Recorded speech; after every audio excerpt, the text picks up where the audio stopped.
সেই স্বর্গে পৌঁছতে গেলে লাগে সততা ও পরিশ্রম। মধ্যরাতে বেহালার সুরে আগুন কাব্যগ্রন্থের স্বর্গীয় বাগান কবিতায় সেই কথাই ধ্বনিত হয়। আমার অনেক ভাগ্য ভালো, তাই দুবেলা খেতে পাই। ভাগ্য ছাড়া এমন সুন্দর ঘর পাই কি করে? ভাগ্য ভালো বলে রাতের বেলা বিছানা পাই, দিনের বেলায় ভাত। আমার ভাগ্য ভালো, ভাগ্য ভালো বলেই সারাদিন অভুক্ত থেকে রেশমি শাড়ি বুনতে হয় না। আমার ভাগ্য খুব ভালো বলেই এখন প্রতিনিয়ত প্রতিবেশীদের জন্য স্বর্গীয় বাগান তৈরির প্রতিশ্রুতি পালন করছি। কখনো কখনো ঈশ্বরের প্রতি বিশ্বাস হারিয়ে মানুষ ঈশ্বরকে সন্দেহের চোখে দেখতে থাকে। কবির লেখনীতে ঈশ্বর দাঁড়িয়ে আছে জানালার গড়ার ধরে। ইচ্ছে করে স্পর্শ করতে পারি ঈশ্বরের অস্তিত্ব। ঈশ্বর দাঁড়িয়ে আছেন জানালার পাশে, দুহাতে ভাঙছেন শরীর ঊর্ধ্বশ্বাসে, ভাঙছেন আকাশ, ভাঙছেন গড়ার বিমুক্তের ছদ্মবেশে প্রাণ অন্তর্খাত। ঢেউ ওঠে, ঢেউ ভাঙে, অমোঘ সংশয়ে আকাশ ভেঙে পড়ছে সমুদ্রের পায়ে। ধর্মাধিকার উন্মুক্ত করুণ বিধান নির্ভয়, ঈশ্বর দ্বিগম্বিত, কে রাখবে আশ্রয়? ঈশ্বর মানে প্রেম, ঈশ্বর মানে ভক্তি। যেখানে থাকে প্রেম, ভালোবাসা, বিশ্বাস, সেখানে তৈরি হয় ঈশ্বরের বাড়ি।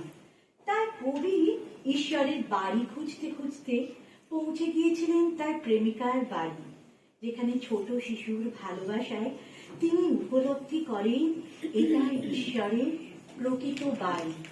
হাঁটতে হাঁটতে অবশেষে ঈশ্বরের বাড়ি না পৌঁছে তোমার বাড়ি পৌঁছলাম। ঈশ্বরের বাড়ি আর কত দূর? তোমার বাড়ির থেকেও কি খুব বেশি দূরে? অনেকটা পথ হেঁটে এসেছি। জল দাও, ক্লান্ত চাতক আমি। তুমি জল আর বাতাসা দাও, শয্যাপাত পরম স্নেহে। পাখার বাতাস করো, হাত রাখো মাথায়। ঈশ্বর, তোমার বাড়ি কি তবে এটাই? আমরা বিশ্বাস করি এই পৃথিবীর সকল প্রাণ শক্তির উৎস হলো সূর্য।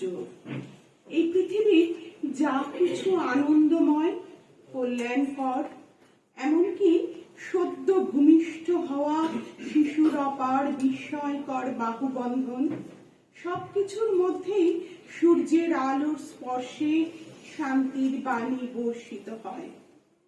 তাই সূর্যের কাছে কবি বারে বারে বলেছেন তার এবং তার উত্তরসূরিদের জন্য বয়ে আনুক শান্তির বাণী। উৎসারিত আলোর প্রবাহ রেখে যাব প্রজন্মের ঠিকানায়। অন্তরাত্মার সম্মতি নিয়ে বলে যাব সমস্ত জমানো আলো শুধু তোমাদের জন্য। হে দিবাকর, পরম্পরার ঐতিহ্য মেনে আমার সহস্র কোটি প্রজন্মকে অনন্ত আলো দাও। প্রস্ফুটিত করো মহাজীবন। নিজের ভিতরে ভিতরে একটা আত্মতৃপ্তি অনুভব করি, আর আমার হৃদয়ের অন্তঃস্থল থেকে বেরিয়ে আসে শুধু একটাই শব্দ, ওম শান্তি।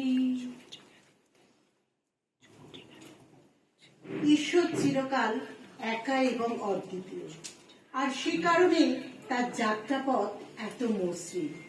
আবার প্রকৃত অর্থে প্রতিটি মানুষ ভীষণভাবে একা। মানুষ যখন সম্পূর্ণভাবে সকল নকল সাজ প্রত্যাখ্যান করে, তখন তার অন্তর আত্মার ভিতর ঈশ্বরীয় অনুভূতি পরিলক্ষিত হয়। আসলে মানুষ যখন ঈশ্বর হয়ে ওঠেন, তখন মানুষও ঈশ্বরের মতো একা হয়ে যায়। নিবিড় সম্পর্কের বুনিয়াদ ভেঙে গেলে একা হয়ে যায়, আর তখন ধুলায় লুটিয়ে পড়ে ঐতিহ্যের সাজানো সৌধ। কে দোষী? সব অন্বেষণের দায়িত্ব ঐতিহাসিকদের। সময়ের সঙ্গে সঙ্গে চাপা পড়ে যায় মিথ্যা সৌধ। নিজেকে প্রশ্ন করি, এই যে আত্মীয় পরিজন, সকল রক্তের সম্পর্ক, এসব তাহলে নকল রাজবেশ? নিজেকে আরো প্রশ্নবাণে ক্ষত বিক্ষত করি, আপনজন বলে কি কেউ কখনো ছিল, নাকি বিমূর্তের ছদ্মবেশে সব সরলতার মধ্যে দ্রবীভূত ছিল অন্তর্ঘাত? মানুষ যখন বিদ্বান হয়েও মূর্খের মতো আচরণ করে, তখন প্রয়োজন হয় পুনঃ পুনঃ জ্ঞান অর্জনের ব্রত। প্রয়োজন হয় ভাটা পড়ে যাওয়া শরীরে মাঘী পঞ্চমীর জ্ঞানের আলো। তখন পুনরায় ছাত্রের মতো মহাসমুদ্রের ঈশ্বরীয় জ্ঞান ভাণ্ডারে ডুব দিতে হয়। ভাটা পড়ে যাওয়া শরীরে মাঘী পঞ্চমীর আলো পড়লে নিমিষে হাঁসের মতো জল ঝাপটে উঠে পড়ি ডাঙায়। ভোর সকালে স্নান করি শীতল বাতাস মেখে, দুহাতে বিদ্যা মেখে ফলাহারে ব্রত ভাঙি উপবাসে।